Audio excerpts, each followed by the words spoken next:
Tú me avisas, Orlando. Sí, no, cuando quieras, cuando quieras. Ok. Bueno, buenos días a todos. Bienvenidos a, a esta nueva conferencia promovida por la Comisión de Historia de la Academia Nacional de la Ingeniería y el Hábitat en el marco del convenio con la Universidad Católica Andrés Bello. Ya veo que tenemos una nutrida participación, al igual que en la edición anterior.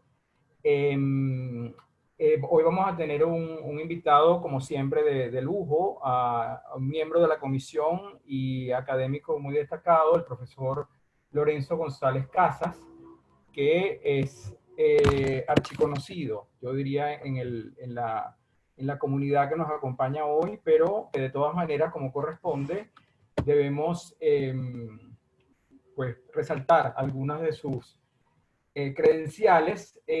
Lorenzo González, arquitecto y urbanista, con es PhD en planificación urbana y regional, concentraciones en historia de concentraciones en historia de la planificación, preservación histórica e historia de arquitectura de la Universidad de Cornell en 1996. Yendo hacia atrás en su formación de posgrado, tiene un posgrado en ingeniería empresarial con especialización en gerencia de proyectos de la Universidad Simón Bolívar. Es urbanista, con mención en transporte urbano de la Universidad Simón Bolívar en 1981, y es originalmente, y yo me atrevería a decir que primus inter pares en su formación, arquitecto de la Universidad Simón Bolívar, ¿no? Orlando fue, perdón, el profesor Lorenzo ha sido desde 1982 profesor del Departamento de Planificación Urbana de la Universidad Simón Bolívar, actualmente jubilado.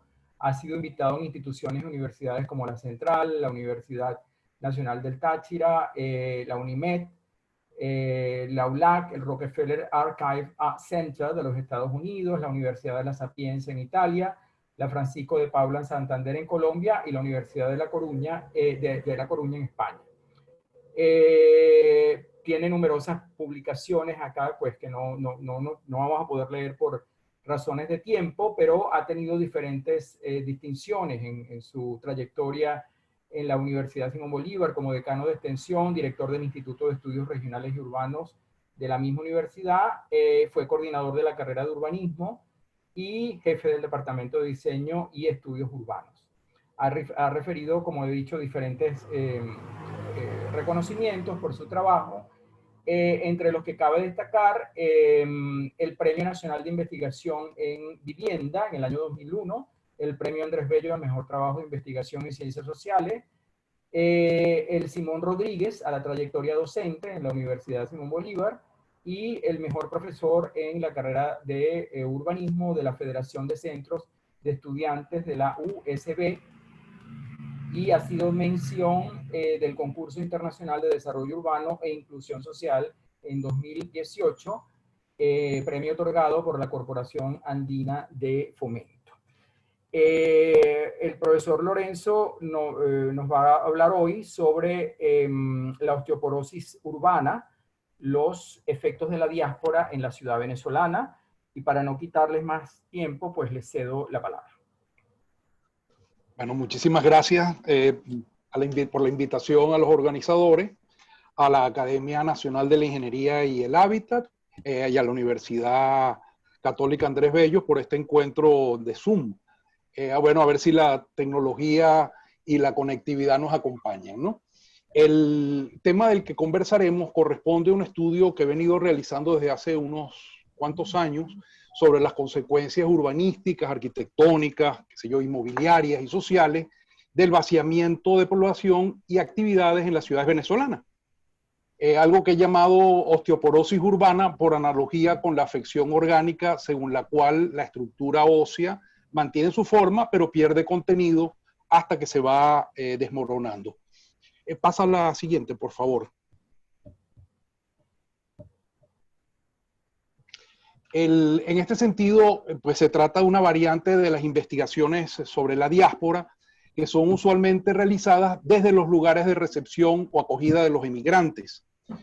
Para quienes vivimos en un país que ha sido o que fue tradicionalmente receptor de inmigrantes y además fuimos formados en el urbanismo y la arquitectura del crecimiento y de la expansión, de los nuevos desarrollos, de la edificación nueva, de la tabla rasa, pues este tema de la crisis migratoria y sobre todo el tema del vaciamiento inmobiliario nos plantea retos cuya relevancia hemos venido destacando en algunos escenarios académicos y en medios de comunicación, ¿no? Y pues digamos, la pregunta central o el planteamiento general del problema del cual vamos a conversar es de qué manera la diáspora ha impactado en la organización y en el funcionamiento del inventario inmobiliario, eso que se llama el stock, en Venezuela, bueno, por supuesto con especial referencia a la ciudad de Caracas, ¿no? Y para resaltar algunas ideas en torno a ello, he dividido esta presentación en 5 puntos o 5 aspectos. El primero, pues las señales que existieron acerca de lo que vendría, pues digamos no es algo nuevo ni que haya ocurrido súbitamente, sino que ya tenía una serie de causas, simplemente es un contexto general al cual me voy a referir unos pocos minutos. Luego, pues los precedentes del decrecimiento urbano, es decir, esto no ha ocurrido solamente en Caracas o en Venezuela, sino ha ocurrido en otros tiempos y en otros lugares. O sea, evidentemente hay unos tiempos históricos y unas geografías en las cuales estos eventos han ocurrido, a los cuales vamos a también hacer una breve mención.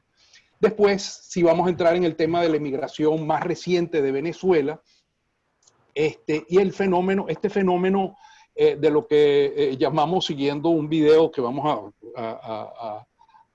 también a citar, es de aquellos que se han ido demasiado, o demasiados se han ido.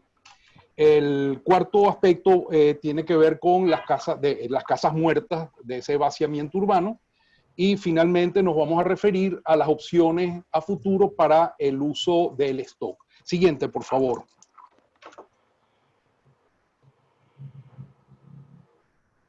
Bueno, el lento deterioro del inventario inmobiliario y el descenso de calidad de vida en las ciudades pues ha estado presente por décadas en el país. Ahí ven ustedes dos imágenes en la zona del Parque Central. Estuve pensando en poner el edificio del momento del incendio, pero preferí más bien colocarlo en una postal que circuló hace unos cuantos años. Y la cantidad de inmuebles que se habían venido colocando en venta a lo largo del tiempo. Lugares emblemáticos, por supuesto, como las torres del Centro Simón Bolívar o esa zona que ven ustedes de Parque Central o las inmediaciones, o el Metro de Caracas, que fuera en un determinado momento un orgullo del urbanismo y la sociabilidad, inclusive caraqueña, ilustran cómo se va produciendo ese gradual deterioro y algo que por supuesto se ha acelerado en los últimos años, a pesar de algunos esfuerzos para el mejoramiento de esos lugares. La siguiente, por favor. Bueno, estos gráficos no los voy a comentar, simplemente mencionar que casi todos van en descenso y que aunque algunos no parecieron enterarse, por décadas hubo claros indicadores. Por supuesto, las luces de alerta encendidas desde finales del siglo XX del deterioro socioeconómico de un país cada vez más dependiente del petróleo, con reducción de la producción y del ingreso, tanto del oro negro como de los bienes industriales, como el acero, el cemento, al que nos hemos referido en algún artículo, el aluminio, etc. Acompañado por el cierre de empresas, y por supuesto con preferencia al gasto sobre la inversión, al decrecimiento del Producto Interno Bruto, al éxodo de técnicos y miembros de personal académico, por razones iniciales de seguridad, como se argumentaba hace unos años, y luego por la crisis política y las perspectivas de mejoras laborales. Ello ha tenido, como era de esperar, reflejos en lo urbano, con una pérdida de competitividad y atractivo de nuestras ciudades y recursos turísticos. En las encuestas de Mercer de calidad de vida, Caracas, que es la ciudad mejor posicionada de Venezuela, aparecía en el año 2007 en el puesto 140 de 215. En el 2018, 11 años más tarde, descendía al puesto 193 de 231. Esta información, sin sorpresas a la vista, coincide con la apreciación de la gente en la calle, soportada académicamente por los resultados de las encuestas de condiciones de vida en COVID o de lo que los economistas Barrios y Santos han denominado la anatomía de un colapso. A ello se suman los cambios demográficos. La tasa de crecimiento poblacional interanual ha ido bajando. Nosotros tuvimos una tasa de 4,5, 4,5% en la década de 1950, que es una tasa altísima, y de 3,8 ya también alta en la década del 60, y teníamos para el año 2016 una tasa de 1,3%. Y sin cifras confiables en el momento podemos considerar una cercana a cero o incluso negativa en los últimos años. Pero ese panorama apocalíptico no es nuestro monopolio, y aquí pasamos al segundo aspecto que quería mencionar, que revisa algunas experiencias internacionales. Por favor, la siguiente. A diferencia de la visión que suponía que las ciudades siempre crecen, que es en la que nos fuimos educados, hay evidencias históricas de lo contrario. Muchas ciudades perdieron población e incluso desaparecieron, al estilo Pompeya, por eventos naturales o por intervención extranjera, como el caso de Cartago. Las guerras, las plagas y la decadencia de imperios asolaron las ciudades desde Roma y la Edad Media. Por cierto, se conmemoró en estos días la destrucción nuclear de las ciudades de Hiroshima y Nagasaki. Más recientemente, los cambios demográficos en muchos países, como los que ven ustedes en esa lámina, indican que las sociedades están enfrentando procesos de despoblación o desurbanización, entendida no solamente como pérdida de población, sino también como pérdida de funciones urbanas. Bajas tasas de natalidad, envejecimiento o desplazamiento de población son formas del movimiento demográfico que llevan al vaciamiento urbano al cual nos referimos. Hace algunos años escuché al arquitecto y urbanista alemán Hans Tillmann, que lo ven ustedes allí en la imagen a mano izquierda, decir que algunas de sus últimas tareas como urbanista estaban orientadas a generar estrategias para recomponer ciudades que estaban decreciendo en Alemania. Las palabras de quien fuera director del Ministerio de Desarrollo Urbano de Alemania y líder de reconstrucción de Berlín por 3 lustros, luego de la reunificación alemana, eran claras. El mundo urbano estaba cambiando drásticamente en muchos lugares. Mostraba actuaciones en aquel momento en marcha para reducir significativamente las dimensiones de las ciudades en merma, antes de que las mismas tomasen la apariencia de urbes de posguerra. Pues una de sus tareas ha sido demoler parte de los edificios multifamiliares, pasando en algunos casos de 10 pisos a 4 pisos, relocalizando la población, o también geográficamente para justificar servicios públicos como los distritos escolares. Decía en ese momento que lo único que crecía en Alemania eran los supermercados. La siguiente, por favor. Pero Alemania no está sola en esa experiencia. En el año 2013 apareció en el diario El País de España un artículo de opinión bajo el título España despoblada. El mismo se basaba en información proveniente de estudios realizados por el INE, el Instituto Nacional de Estadística, según los cuales esa nación, España, perdía población a pesar de que la gente vivía más años, lo cual pudiera entenderse una paradoja, ¿no? Esperándose una merma demográfica de un 10% en las próximas décadas. El tema de la España vacía se ha convertido allí en un asunto de debate público y de proyectos de investigación como el del profesor Plácido Lizango, que creo que nos acompaña hoy, con quien hemos conversado sobre estos temas anteriormente. Para la reactivación de esos pueblos fantasmas se han creado programas que serían algo así, similares a los que tuvo el Instituto Técnico de Inmigración y Colonización del Ministerio de Agricultura y Cría venezolano, que existiera a mediados del siglo XX. Bueno, no deja de ser una paradoja que sean venezolanos, preferentemente con hijos, los que ingresan a esos programas y pasan a habitar esos asentamientos en la península ibérica. Siguiente, por favor. En nuestro continente hay ejemplos notables. Un caso en punto es el de La Habana, donde luego de una emigración de una parte considerable de la población y la redistribución de los inmuebles vacíos bajo el eufemismo reforma urbana, se ha vivido un proceso de ruina edilicia documentada en el video El nuevo arte de hacer ruinas, de Antonio José Ponte, cuya carátula ven ustedes allí, donde se narra la vida de personas en los cascarones deteriorados de las viejas edificaciones. Siguiente, por favor. Por razones distintas, ciudades como Montevideo acusan el abandono de inmuebles en el casco urbano, algo que ha ocurrido en muchos de los centros tradicionales en Latinoamérica, al menos en relación con la actividad residencial. De otra escala ha sido el abandono que vivieron las ciudades norteamericanas, por la crisis y el éxodo de los centros en busca de mejores condiciones de vida en la periferia suburbana, dejando decenas de miles de casas, apartamentos, tiendas, escuelas, fábricas, iglesias e instituciones abandonadas. Algo que se acrecienta al sufrir los propios suburbios la crisis de abandono que ya los alcanza, sumándose una variable más a los llamados costos de dispersión. Siguiente, por favor.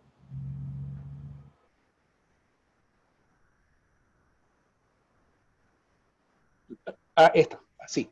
El mayor eclipse de la ciudad estadounidense hasta el momento, no, la siguiente, por favor. Esta.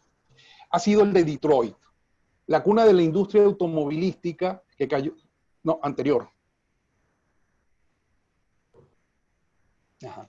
La cuna de la industria automovilística, como les decía, que cayó en bancarrota en el 2014, pasó a tener de 2 millones de habitantes apenas 700.000 en la actualidad.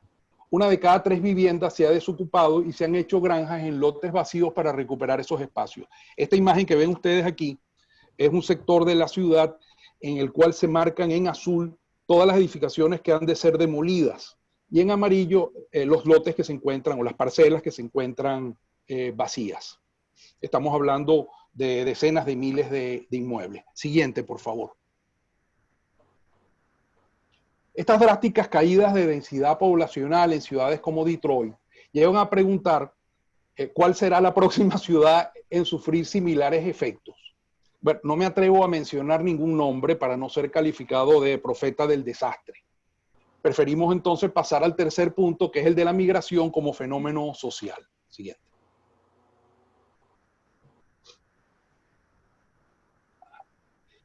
La migración, es a decir de John Berger, en su texto seminal sobre los trabajadores emigrantes en Europa, parte sustancial de la experiencia moderna. Como en el dibujo de Gestal que ven ustedes allá a la derecha, los traslados poblacionales pueden ser leídos como fondo o como forma, teniendo esa cualidad que percibe quien se encuentra simultáneamente en dos realidades distintas. Las migraciones conducen a esa doble condición que permea a las personas, a las familias y a los territorios, generando la otredad y los choques y complementos culturales de la sociedad moderna. Siguiente, por favor. La principal noticia que nos ocupa en Venezuela en los últimos años, aparte de los no pocos avatares de la política y la economía, es el de la enorme emigración, ya que se denomina la diáspora venezolana, una de las mayores del mundo.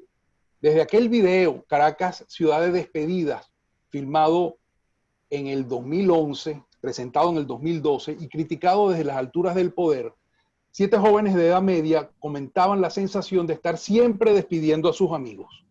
Ha pasado desde entonces bastante agua bajo el puente. Ellos, de los cuales entiendo que 5 ya se fueron, sintieron las primeras brisas de lo que luego sería un vendaval.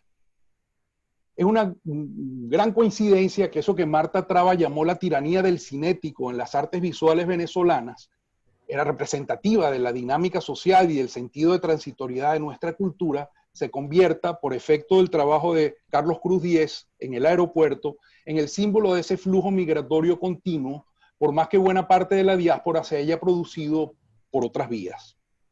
Siguiente. La magnitud del fenómeno llevó al profesor Iván de la Vega a bautizarlo como diáspora, término cuyo uso se ha generalizado. Superaba en el 2019, según cálculos de Tomás Páez, los 6 millones de venezolanos. Como quiera que se calcule, cada vez más vemos esos mapamundis con cifras crecientes de venezolanos o imágenes de muchedumbres atravesando la frontera con las mochilitas tricolores. O peor aún, en campamentos fronterizos atendidos por instancias internacionales.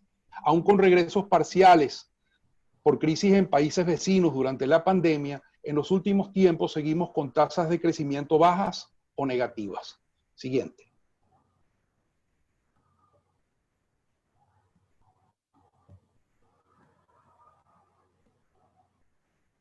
Uno se sorprende a veces al saber algún familiar, amigo o conocido se encuentra en lugares que uno pensaba que eran lejanos o exóticos. Si bien hay lugares de preferencia, los destinos de los venezolanos varían con el origen y el estrato socioeconómico.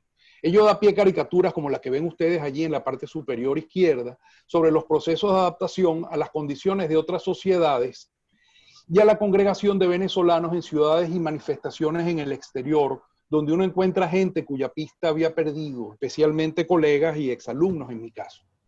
Y reconoce los esfuerzos de solidaridad y socialización que algunos llevan a cabo. Pienso, qué sé yo, por ejemplo, en los encuentros en el local de Sexta República de Madrid. Siguiente, por favor.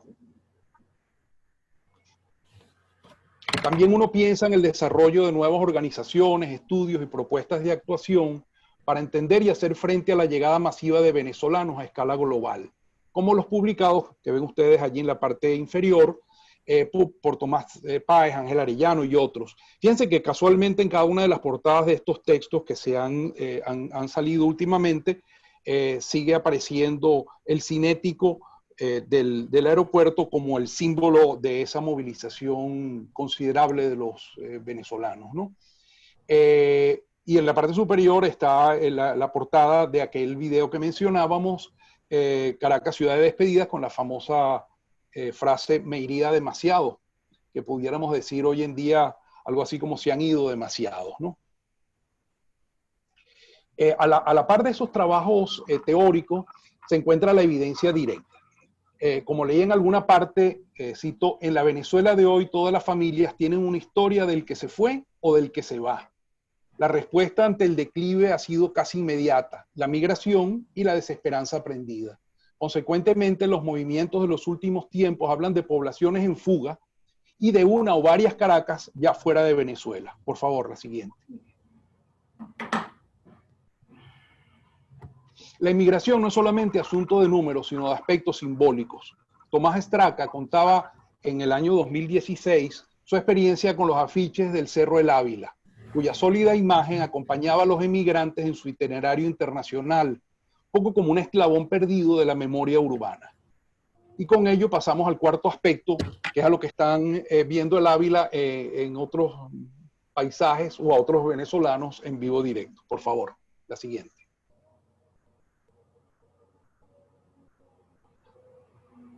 Retadora como se presenta la posibilidad de estudiar este fenómeno del derrame hacia afuera de las fronteras, a nosotros nos va a interesar ahora la otra cara de la moneda.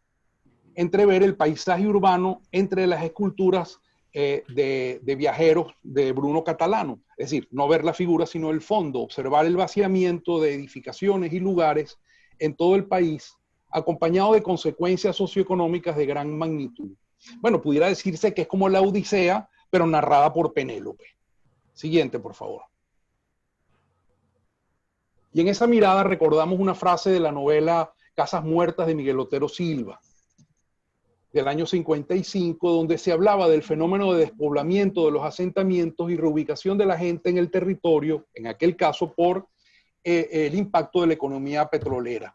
Decía allí Carmen Rosa, la protagonista, por cierto, iría a dar luego al tigre en la novela Oficina número 1 del año 61, y dice, y cuando se acaba un pueblo olegario, no nace otro distinto en otra parte.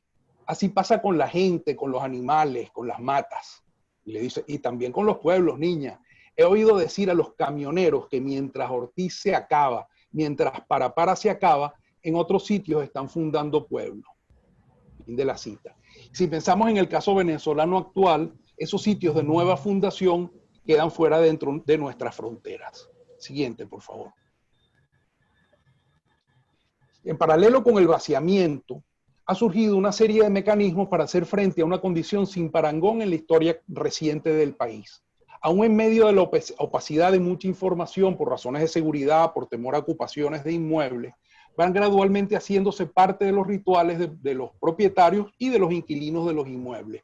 Lo primero que figura en la mente de las personas es la vivienda que no se puede transportar. Por eso el título de esta entrevista que nos hicieron hace unos años, que era Irse sin la casa, en el año 2016. Al propio tiempo, son secretos a voces los vacíos y la caída de los precios de los inmuebles. Siguiente, por favor.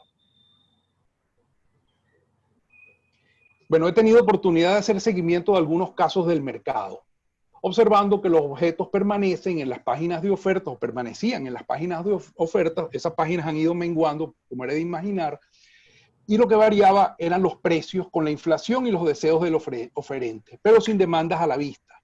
Y se comenta con dejo de ironía en las redes sociales esta situación de abandono, de deterioro y vaciamiento que hoy se extiende con pocas excepciones a toda la sociedad, no solamente a la clase media. Sigue, por favor.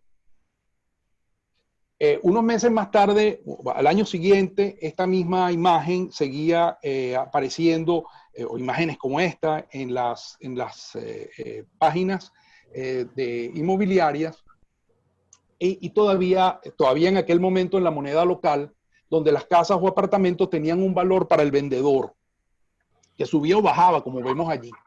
Pero no se puede hablar de precio, pues no había encuentro con una demanda. Luego de varios tanteos de subidas y de bajadas, finalmente alguien compraba o un familiar ocupaba o simplemente el aviso desaparecía para eventualmente reaparecer unos meses más tarde renovado en su valor. Siguiente, por favor.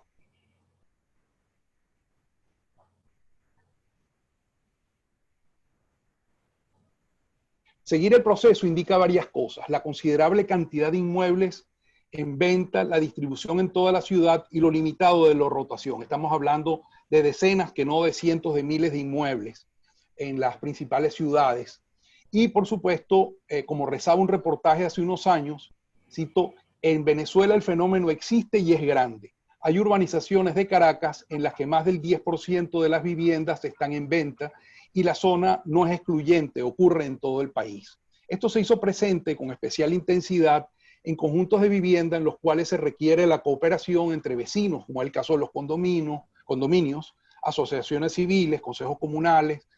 La nueva composición demográfica de menor número de vecinos, de personas mayores con menor poder adquisitivo, salvo el apoyo de familiares en el extranjero, conduce al deterioro de los inmuebles y al diferimiento del pago de los servicios. Ello conlleva el deterioro al evitar gastos de reparaciones y mantenimiento.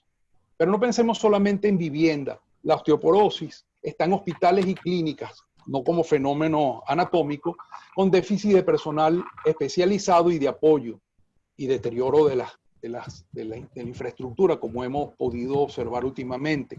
Similar ocurre en la planta industrial, en la educativa, en la cultural o en el comercio, con miles de empresas cerradas y locales comerciales ociosos, al punto que se habla de un porcentaje mayor del 50% de vacantes de oficinas en Caracas.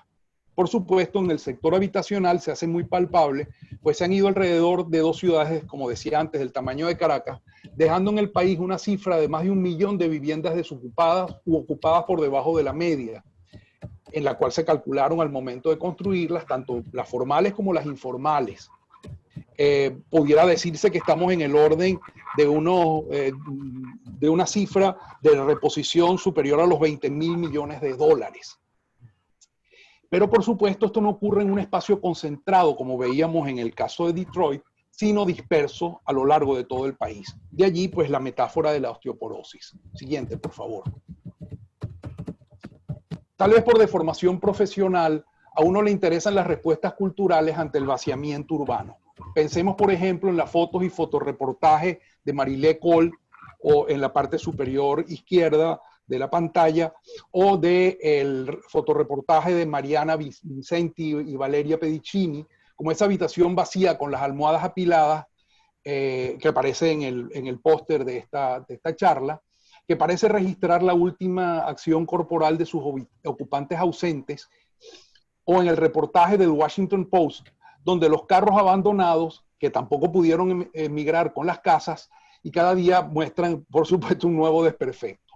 O en el cine, con el film La Soledad de Jorge Thielen, o el documental Érase una vez en Venezuela de Anabel Rodríguez Ríos, que según entiendo está próximo a estrenarse en Venezuela. Se presentó al principio de año en el Festival Sundance. Siguiente, por favor. Y hay también una poética del espacio vacío.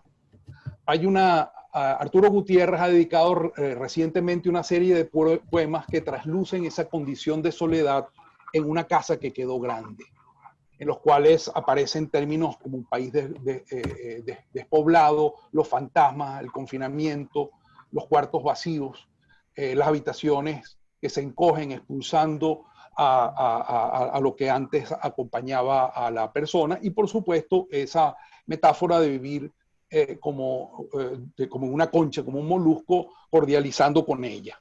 Siguiente, por favor. Por supuesto, a la poética se suman otras reacciones. La ausencia de los propietarios viene acompañado por el temor que les produce alquilarlas debido al sistema legal en el país y en especial el miedo a la confiscación y las ocupaciones ilegales o invasiones. A cada rato en las redes sociales aparece un ejemplo de ocupación o de temor de censos y registros de inmuebles. Ello, por supuesto, nos va siempre a dificultar la obtención de información veraz. Este es un mensaje recibido por WhatsApp hace unos años en uno de los grupos en los cuales participo. Siguiente, por favor.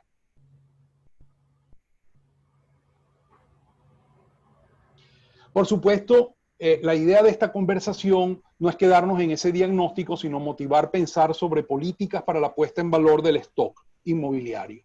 Operaciones, muchas con el prefijo re, como reciclar, reusar, reconstruir, suponen un cambio de mentalidad y tienen la particularidad de trabajar como costura versus la tradicional tabla rasa.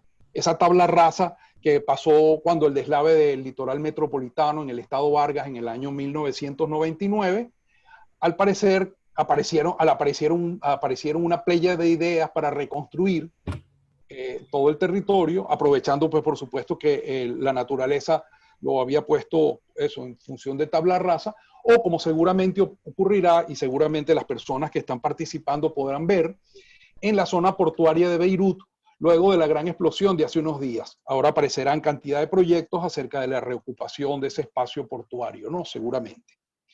A diferencia del proyecto definitivo, de esos proyectos generales, el inventario urbano usualmente se está reciclando. Mientras la trama permanece, alguien hablaba de la terquedad de la trama, las actividades y edificaciones van cambiando. En los últimos años han ido apareciendo formas de entender el fenómeno urbano como una de relativa estabilidad y de opciones de construir sobre lo construido. Se hace evidente que el extenso inventario urbanístico producido a lo largo de siglos es el gran problema a gestionar, no los nuevos desarrollos. Y siendo la ciudad es sobre todo su historia. La preservación está dominándonos, como advierte el conocido arquitecto Rem Koolhaas. En algunos casos con apuestas tan exitosas como el Matadero de Madrid o el Parque Tecnológico de Sydney, que tendremos oportunidad posiblemente de conversar en otro chance. Siguiente, por favor.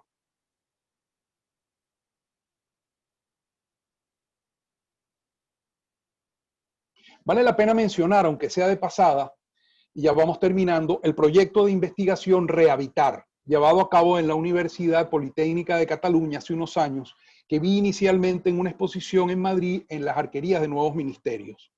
Me llamó la atención que se presentaba allí una cantidad de ejemplos, como el de las habitaciones satélite que ven ustedes en la parte inferior derecha, para reocupaciones de edificios.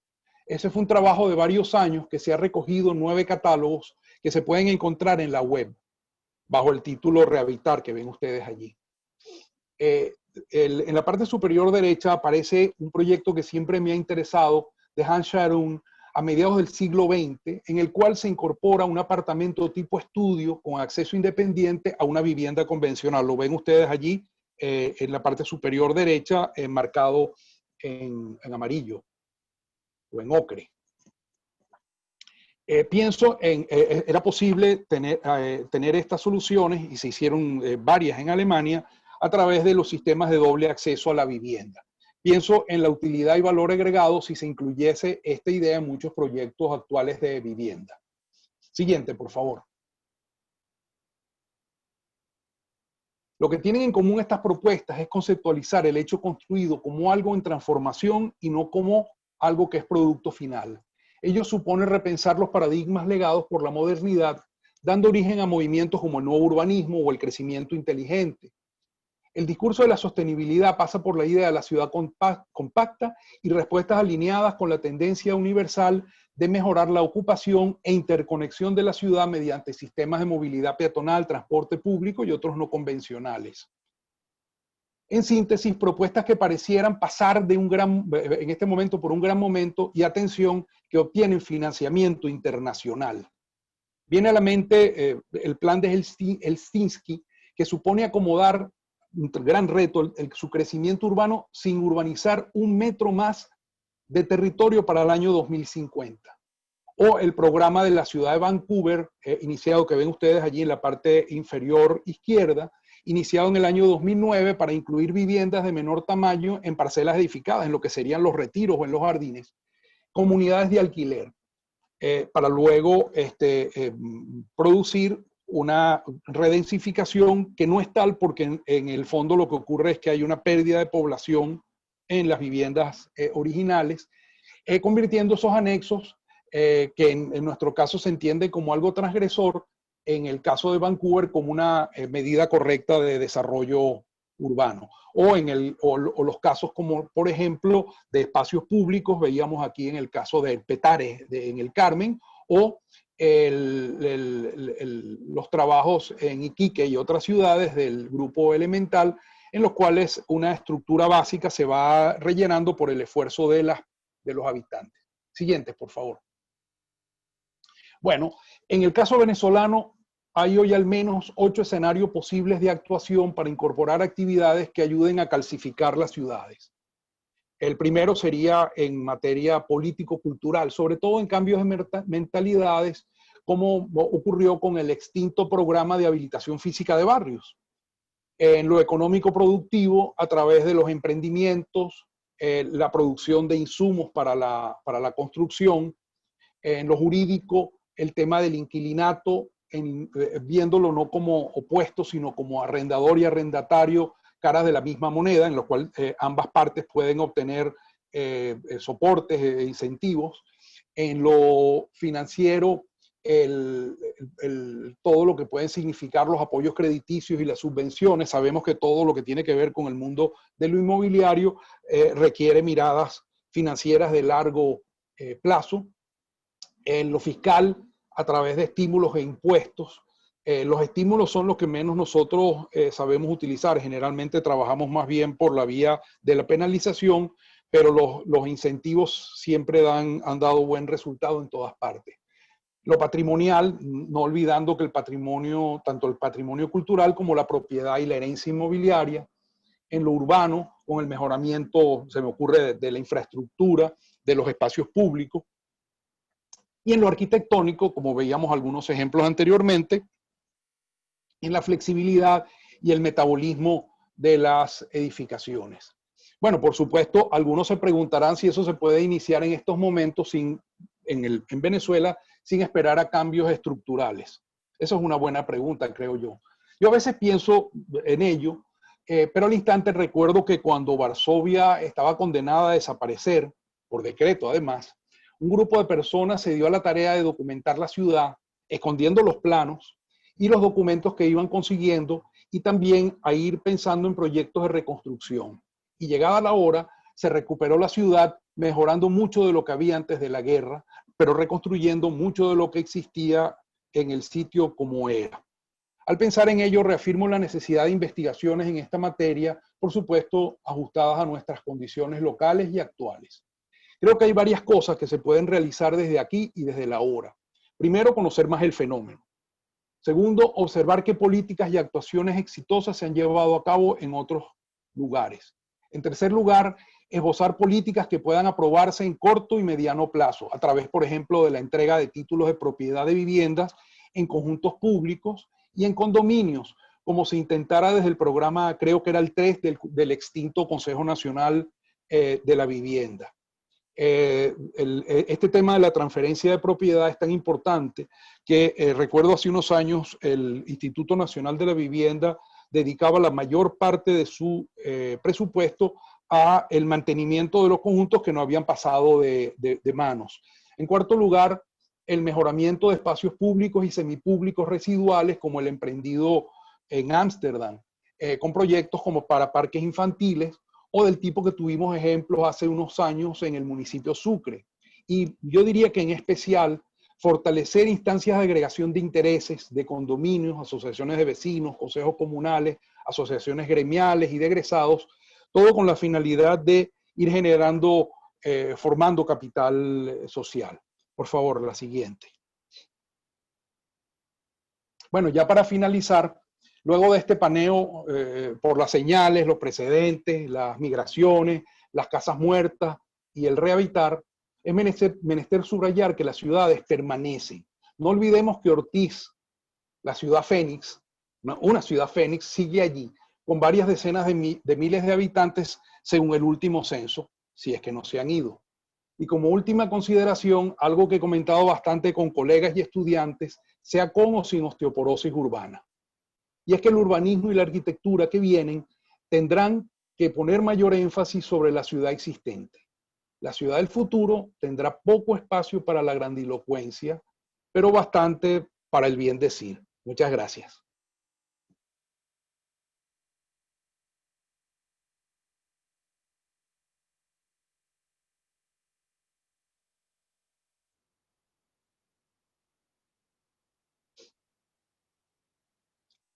Tiene el micrófono apagado el profesor Almandoso.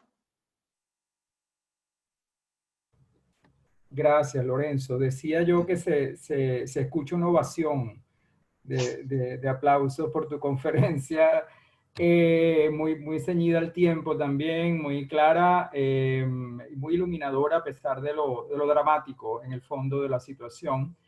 Tenemos un espacio, decía, de aproximadamente 40 minutos para un debate que estoy seguro algunos de los participantes van a ir planteando, ¿no?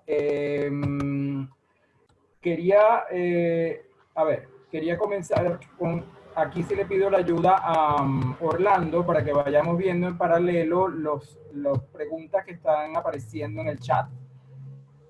Voy a ir leyendo en la medida de lo posible los comentarios y las preguntas que se hagan, porque como estamos grabando esto, prueba a ser muy útil después en la edición en YouTube, en la visión que vamos a tener en YouTube, en el sitio web de la Academia Nacional de la Ingeniería y el Hábitat, en donde está el sitio de conferencias, va a quedar registrada dentro de algún tiempo la conferencia del profesor Lorenzo González, al igual que la de Orlando Marí la vez anterior. Entonces allí es importante que los comentarios sean leídos para que las personas que vean la conferencia posterior puedan saber de qué es el debate, ¿no? Entonces, Orlando, ¿tenemos ya algún comentario?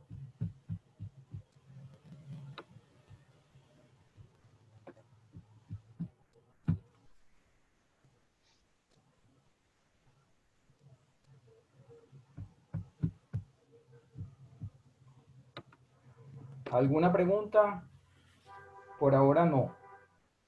Todos quedamos anonadados con la claridad. Pero sí, están apareciendo acá en pregunta y respuesta. El FIDE Mariela Rivas, saludos Mariela, escribe, nos manda saludos que retribuimos. Pregunta, ¿conocen algún estudio del tema migratorio venezolano en México? Es común en los Estados Unidos y las fronteras suramericanas. A ver, Lorenzo, no sé si quieres que vayamos leyendo varias y responde o prefieres que lo vayamos una por una. No, si quieres podemos hacer, porque a lo mejor hay algún solape, de repente si hay varias, podemos agruparlas y dar respuesta. Vaya... Sí. Ok, sí, por aquí sí. Te dicen una mente brillante, profesor María Victoria Cirino, Roger Martínez, que muy buena presentación. Y Sergio Bastos nos está diciendo, se entiende que se ha hecho estudios acerca del problema de la diáspora de la población, así como rehabilitar las viviendas y las ciudades venezolanas, pero el problema va más allá de los análisis urbanos y fuera del alcance de los expertos. Se necesita voluntad política y gubernamental e incentivo económico. ¿Cómo luchar o convencer a esos grupos de poder para que se animen a la recuperación y rehabilitación de los núcleos urbanos de Venezuela? Nuevamente felicitaciones de Lorena Puerta y de Christopher Correia, quien pregunta a sí mismo alguna consideración especial con la situación de los asentamientos informales. Ok. Adriana Delía, saludos, también manda felicitaciones, las cuales retribuimos, y pregunta también, ¿hay algún registro o idea de lo que estaría sucediendo en nuestros barrios? la última oleada de población que emigró fue de nuestros barrios, dice Adriana, ¿no? Henry Rueda, las intervenciones particulares tanto a pequeña o mediana escala son relativamente fáciles de visualizar. ¿Qué pasaría con obras de infraestructura? Tomás Estraca, a quien le agradecemos también su colaboración para la organización de la charla. Felicitaciones también. Y pregunta Cruz Criollo, ¿de qué forma imagina el profesor que los arquitectos y urbanistas en la diáspora pudieran colaborar en los estudios de la ciudad venezolana? Creo que quizás podemos parar aquí y seguir porque quizás se están acumulando varias, Lorenzo. Vale. Pregunto. Bueno, ok, sé que se han hecho, en primer lugar, el trabajo, como mencionaba anteriormente, era ver a través. Ha sido mucho más fácil, porque es mucho más transparente la información, saber que el estudios en los lugares de destino. Yo creo que en cada país y de acuerdo con la intensidad de la migración venezolana, se han hecho trabajos, se han hecho censos de la población y aparece algo que ha sido muy importante, que es la agregación de intereses. Eso que vimos en Venezuela, por ejemplo, con los clubes o las asociaciones de inmigrantes que dio origen a numerosísimos centros sociales, clubes, etcétera. Ya empezamos a verlo en el extranjero, análogamente a los trabajos que se hacen y estudios que se hacen en esos países. Sé que, por ejemplo, en España se han hecho varios por la cantidad de personas. Entiendo que estamos hablando de unos 40.000 venezolanos al año que solicitan condición de refugiados por razones políticas en España. Esto significa una cifra importantísima y de ahí se deriva información. Donde ha sido más difícil es en este caso de la osteoporosis, que es el mirar justamente nuestro inventario, nuestro stock, y es donde la información no es tan fácil. Hemos acudido a una cantidad de reportes. No conozco uno particular en México, prometo buscarlo. Sé que he visto uno en Estados Unidos, he visto de Colombia y he visto alguno en Perú. Sin embargo, en el caso mexicano no lo conozco y no tengo idea exactamente de como destino, aunque tengo familiares allí, la magnitud del fenómeno en ese país. Prometo buscarlo. Mencionaba qué hacer, qué se pueden hacer desde la diáspora. Pues por supuesto, hay una información. A nosotros, por ejemplo, hemos obtenido información sobre el vaciamiento de edificaciones.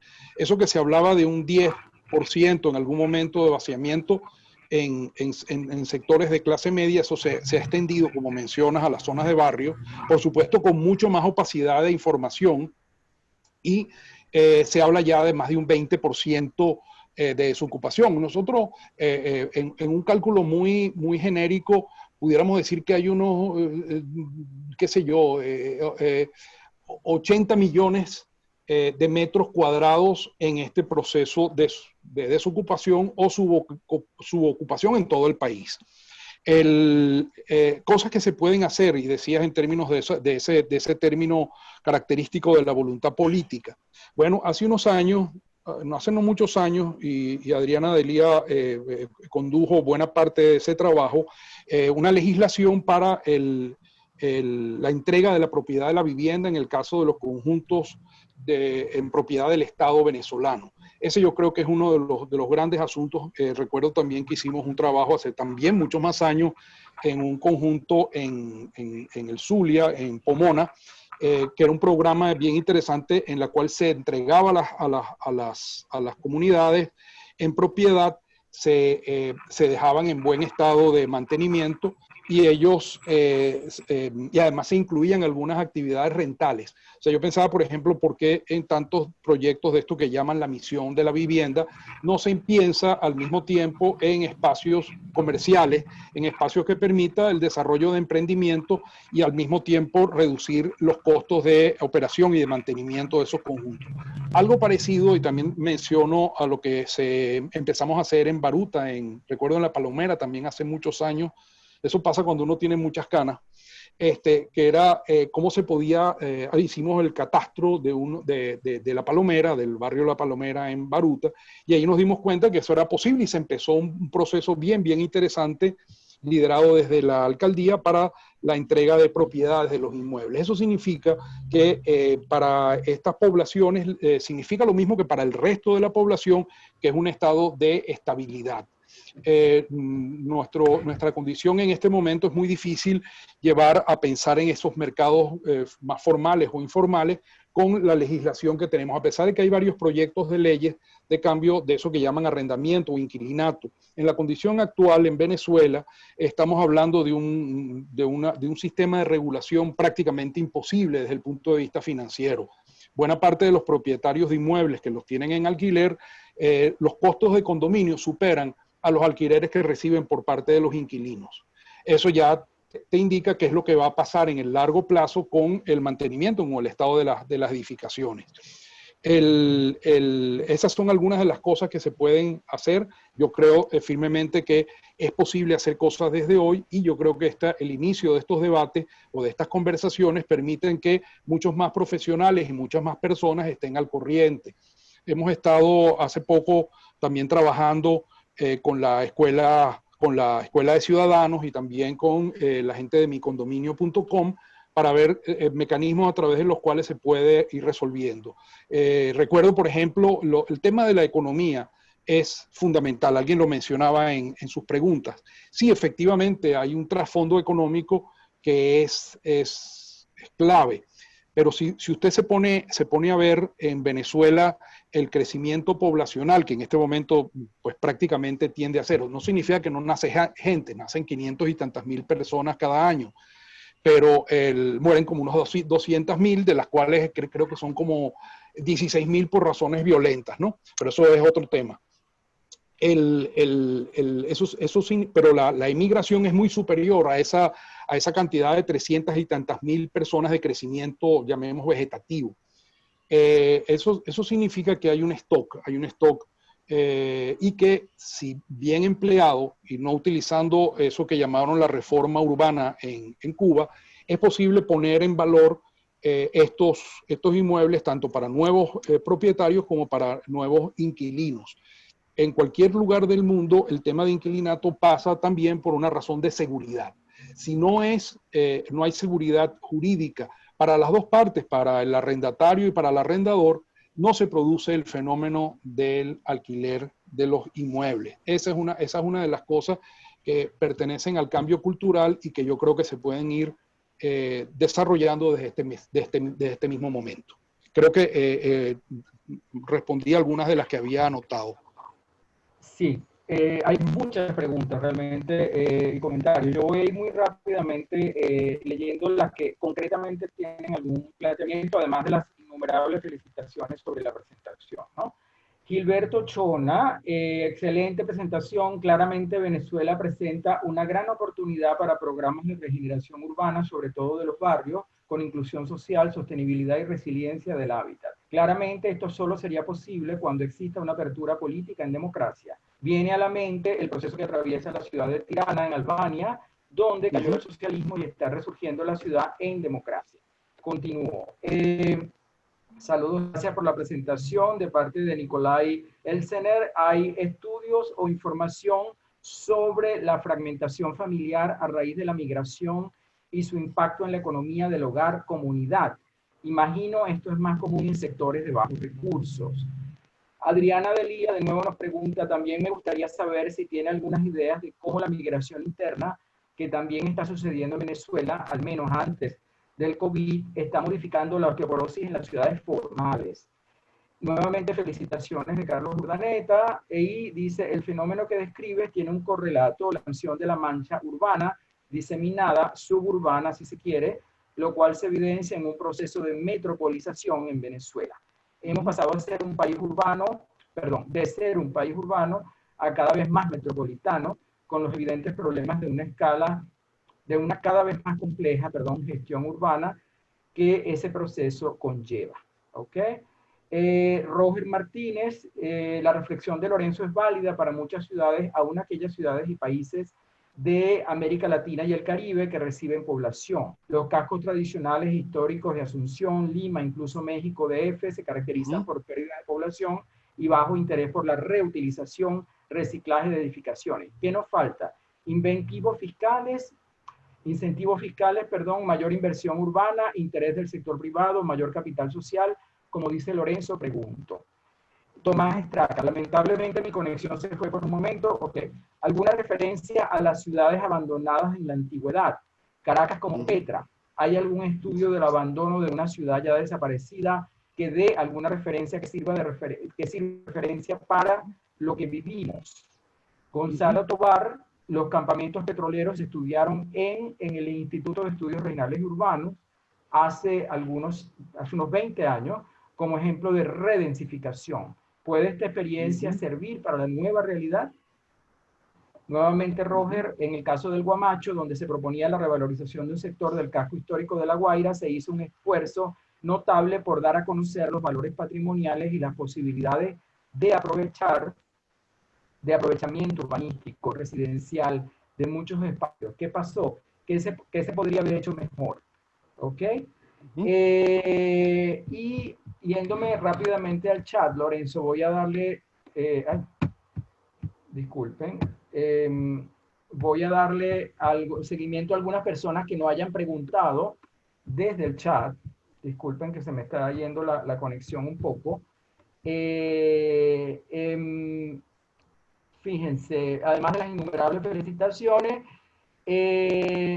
dice, bueno, a ver, de preguntas, las intervenciones particulares, tanto a pequeña o mediana escala, son relativamente fáciles de visualizar, ya la hicimos. ¿Qué pasaría con obras de infraestructura? Ya lo preguntó Henry Rueda. Rosana Rivero nos manda saludos, y la pregunta de Gonzalo Tobar, que ya creo que la leímos en la sección de preguntas y respuestas. A ver, si quieren, mientras tanto, Lorenzo puede ir respondiendo esas, ¿no?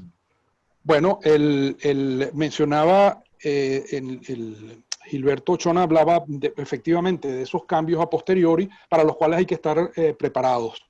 Recuerdo especialmente les mencionaba el caso de Varsovia, porque en el peor momento, y nosotros estamos todavía bastante distantes de ese peor momento que vivió la ciudad de Varsovia, porque además se iban demoliendo edificaciones y sectores completos de la ciudad. En el Museo Histórico de la ciudad, que además se aprovechó en la vieja plaza varios de los inmuebles, hicieron una tarea, a mi entender, bien interesante de cosido. En vez de pensar en un nuevo edificio, cosieron varias edificaciones y crearon allí ese Museo de la Historia. Allí está el decreto de los nazis para la eliminación de la ciudad y convertirlo en apenas un puesto de frontera. Y esas personas estaban ya pensando en qué hacer, en las distintas dimensiones, en cómo era el proceso de reconstrucción, el tema financiero. Por supuesto, en aquel momento la reconstrucción de la ciudad como era muy cuestionable, porque estaba la idea moderna que era que chévere, que se cayó todo, vamos a empezar a hacer edificios nuevos. Y eso fue lo que hicieron en parte de la ciudad. En el gueto judío empezaron a construir unos edificios como los del 23 de enero, o sea, de estos bloques laminares, y no compactaron bien la vieja zona que ocupaba el gueto, y empezaron entonces a desmoronarse, a desplomarse, empezaron a tener fisuras, lo cual es un castigo para una manera de entender el mundo. Lamentablemente mucha población la sufrió y no tenía que ver con eso, ¿no? En relación al tema de la fragmentación familiar, pues es evidente que tenemos un cambio demográfico, no solamente en los números, sino en los tipos, en las personas. Evidentemente en Venezuela lo que vamos teniendo es una población cada vez mayor. Hay estudios que han trabajado sobre ese tema de lo que se ha llamado el bono demográfico, y de qué manera nosotros lo hemos ido perdiendo por la migración. Eso va a tener un impacto evidentemente en la natalidad, porque migra la gente joven, que son los que se reproducen habitualmente.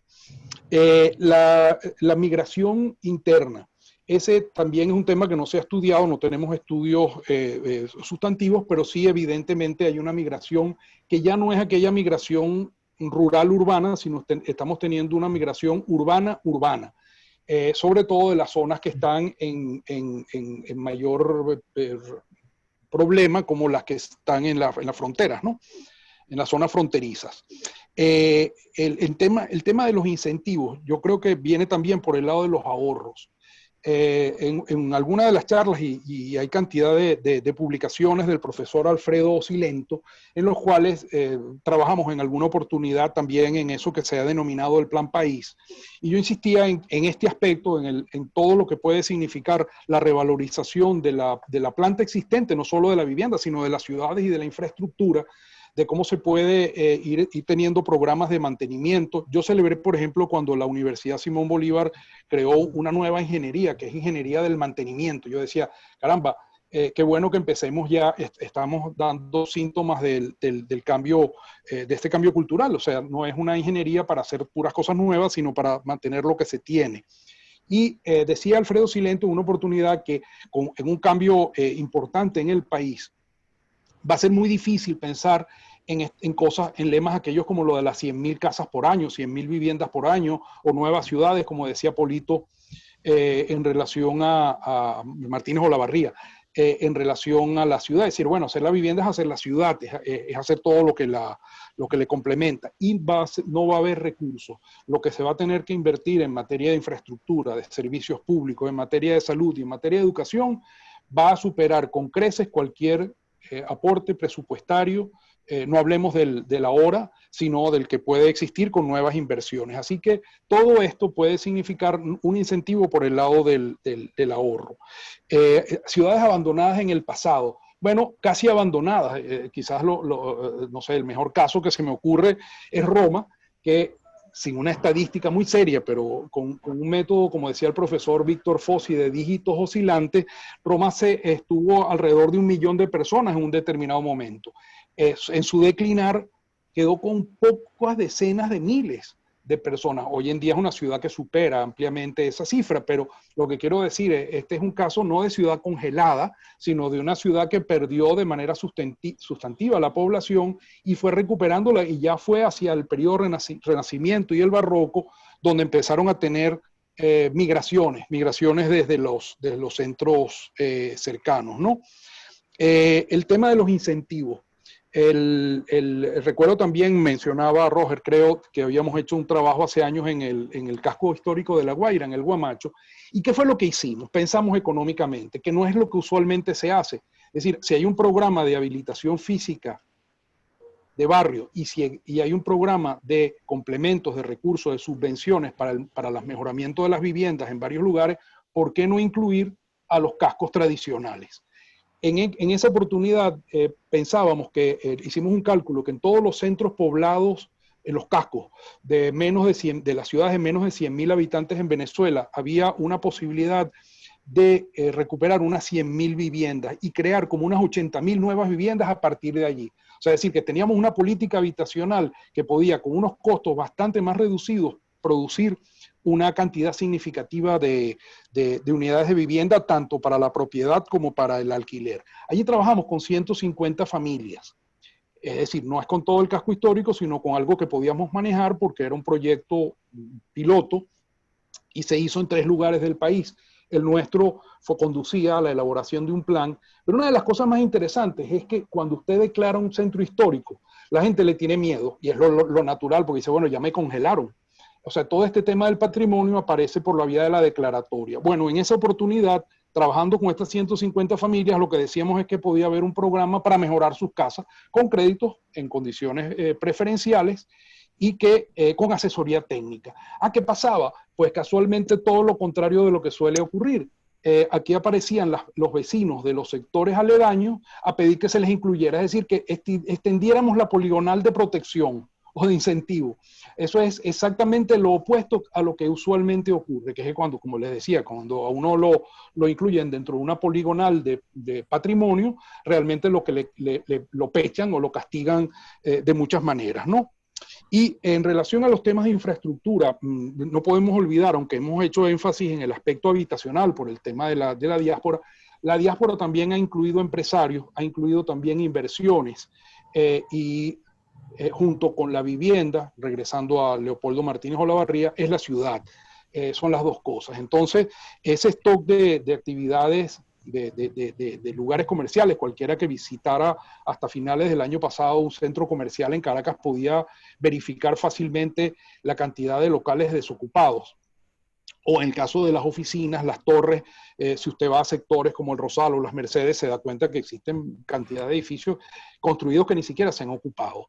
Esto significa un problema, pero al mismo tiempo significa una oportunidad. Los costos de reposición usted se puede ahorrar por esa vía solamente de los servicios, de las actividades complementarias o de las actividades comerciales, más de 40.000 millones de dólares en una inversión que ha sido realizada en el país, que está a la espera de las nuevas oportunidades. A eso es a lo que me refiero, no solamente en materia de lo residencial. Creo que esas son las que copié, y si las copié bien, espero haber dado alguna respuesta. Gracias. Voy a hacer un barrido aquí muy rápido de algunos comentarios que están en el chat, más allá de las felicitaciones. La profesora Josefina Flores, ¿qué función considera que puede cumplir las ciudades fronterizas en el proceso de reconstrucción? ¿Ok? Seguimos aquí abajo. ¿Alguna referencia? Pregunta. Bueno, ya lo dijo, la referencia a las ciudades del pasado. Tomás Estraca ya lo comentó en la otra pregunta. Vamos a ver. Magdalena, disculpa que no tengo el apellido aquí a mano. Magdalena, usando la metáfora de la osteoporosis, la ciudad que vendrá será una ciudad pensada en términos etarios, una ciudad para ancianos, una ciudad geriátrico, ¿ok?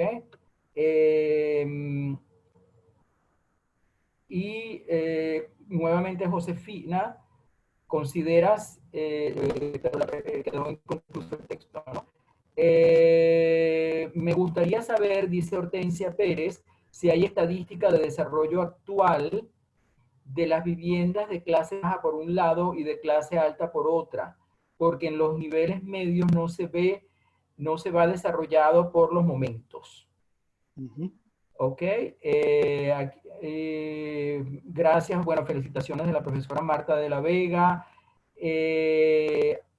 Bueno, hay varios comentarios, no sé si nos alcance a incluirlos a todos, o puntos de información también de las situaciones que diferentes personas están atravesando con respecto a esta situación.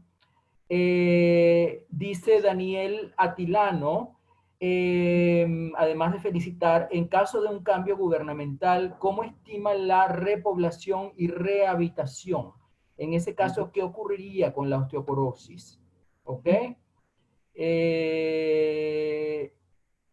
Aquí dice Adriana Rodríguez, además de saludar, creo que como consecuencia de la migración y a modo de país portátil, no solo nos queremos llevar un trozo de la ciudad a través de las imágenes, sino también por medio de olores, sabores y sonidos, tal como en la página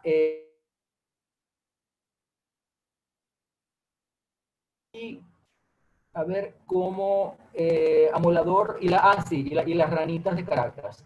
Ok, bueno, no sé, Lorenzo, creo que quizá no nos va a dar tiempo de responder a todos, pero recuerden que hay un pequeño espacio adicional para que por escrito pueda el profesor Lorenzo después responderles. No sé si quieres cerrar ya porque nos quedan cerca de 10 minutos, Lorenzo.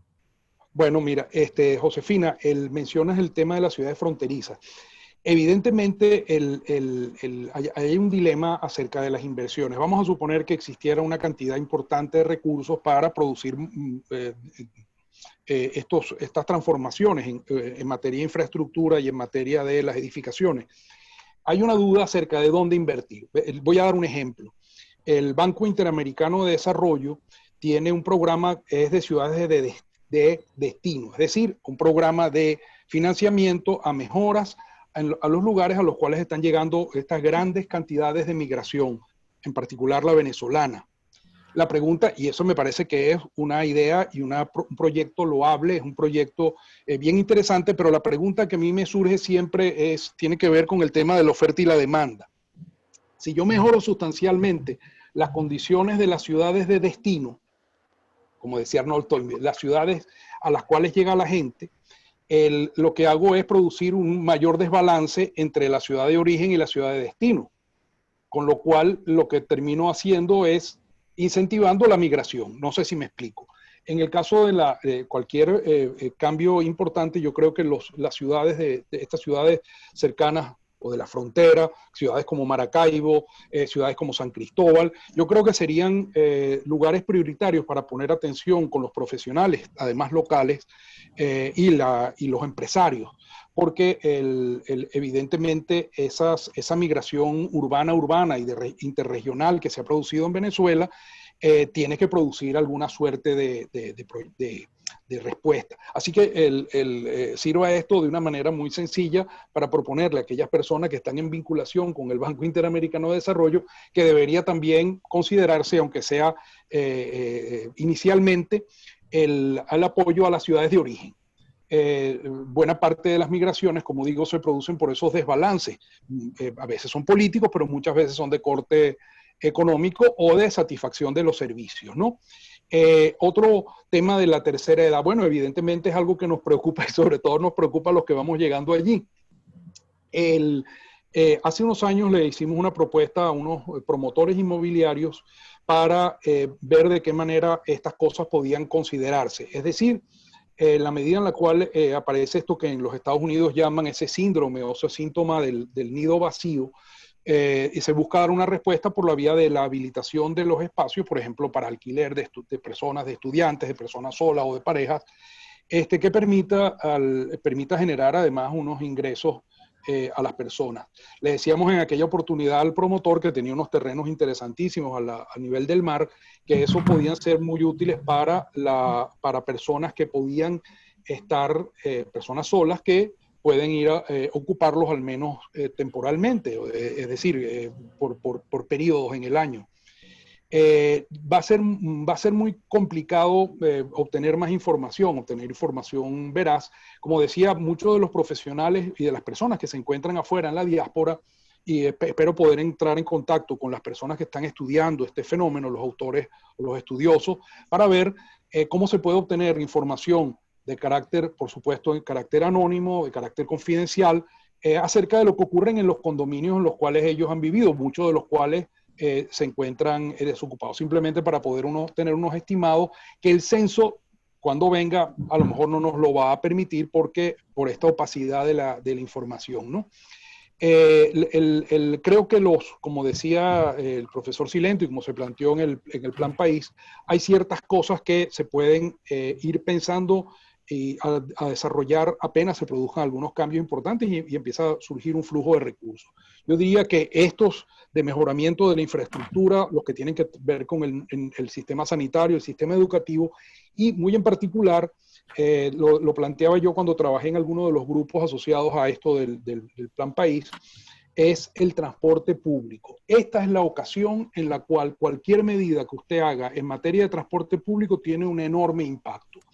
Si usted se pone a ver cómo se ha reducido ostensiblemente la cantidad de vehículos, no en el momento de la pandemia, sino desde antes, usted puede facilitar un sistema de movilización de la gente, de movilidad de la gente, pasando a sistemas no convencionales y al transporte público. Si yo fuera un alcalde en una de las ciudades importantes del interior y recibo algunos recursos en el dado caso de que esto se produzca, yo pensaría bien seriamente en la instalación de sistemas unificados, como se planteó en alguna oportunidad a través de Fontur, un sistema de flotas con el apoyo. Para eso hay especialistas, yo no soy especialista en ese tema, pero ciertamente creo que se puede desarrollar una política de transporte que sea una política real de transporte. Cuando se arrancó con la Política Nacional de Transporte y trabajamos desde el instituto, nos llamaba la atención que la primera política fue la del carro económico.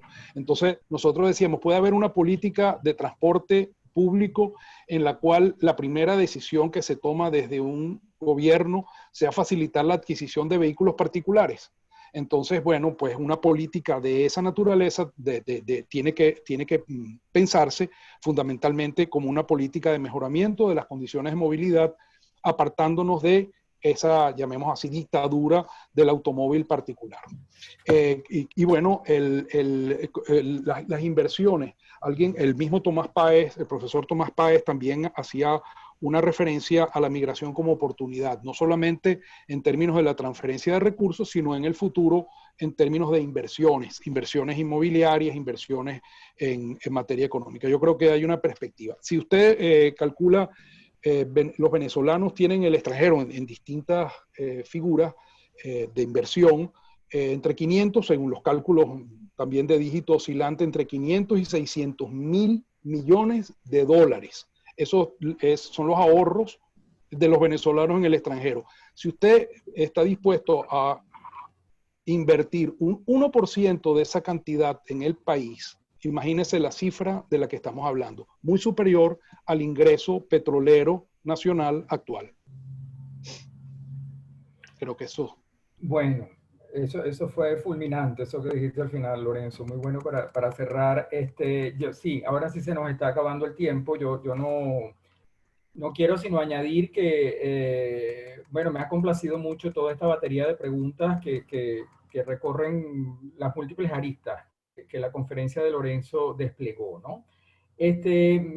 Quiero resaltar solamente cómo ha manejado sus diferentes saberes de historiador urbano, de arquitecto, de planificador, a través de los ejemplos que ha ido combinando de una manera muy sintética, muy virtuosa, y cómo, bueno, se han ido combinando obviamente procesos de diáspora, de decay, de deterioro urbano, algunos de base, vamos a decir, geopolítica, Roma, algunos de pérdida de la base económica, Detroit, procesos nacionales que inciden en lo urbano, pero también procesos locales que han generado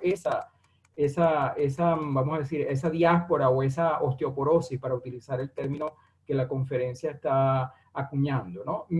Quiero resaltar también que ha aparecido tanto en la conferencia de Lorenzo como en los comentarios, el tema de los imaginarios, como los imaginarios venezolanos, ya lo sabemos, no son imaginarios que se están fabricando in situ, son los venezolanos, son los imaginarios que están afuera.